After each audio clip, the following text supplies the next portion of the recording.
ஒன்றும் இல்லைங்க. இந்த பூச்செடி பூத்தாலும் கவலையாக இருக்குதுங்க, பூக்காட்டியும் கவலையாக இருக்குங்க. ஆமாங்க, சீசன் அப்போ எல்லா பூச்செடியும் பூக்க ஆரம்பிச்சிருச்சுங்க. என் செடி மட்டும் பூக்கலைங்க. ஒரே கவலைங்க. என்னடா எல்லா செடியும் பூக்குது, நம்ம செடி மட்டும் பூக்கலைன்னு ஆளுக்கு ஒன்று சொன்னாங்க. நான் எதையுமே கண்டுக்கலைங்க. அது பூக்கும்போது பூக்கட்டும், ஒன்றும் பிரச்சனை இல்லை அப்படின்னு விட்டுட்டேங்க. இப்போ சூப்பராக பூக்க ஆரம்பிச்சிருச்சுங்க.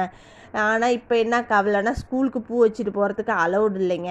என்ன பண்ணுறது? அப்புறம் ஸ்கூல் விட்டு வந்து தான் இந்த பூவை எப்பட்றா வச்சு தீக்கிறதுன்னு அது ஒரு கவலையா? அதோட பெரிய கவலை என்னன்னா, இந்த பூவை எப்படி பறிக்கிறதுனுங்க. மேலே எல்லாம் இந்த லாப்டில் எல்லாம் பூரா செடியிலெல்லாம் பூவுங்க, கீழெல்லாம் 1-2 பூவு தாங்க. எப்பட்றா இந்த பூவை பறிக்கிறதுன்னு கவலையாக இருந்துச்சுங்க. அப்புறம் ஒரு வழியாக கீழே லாப்டில் இறங்கலான்னு பார்த்தா அது வேற கை காலெலாம் நடுங்க ஆரம்பிச்சிருச்சுங்க உயரத்தில் இறங்கமோ.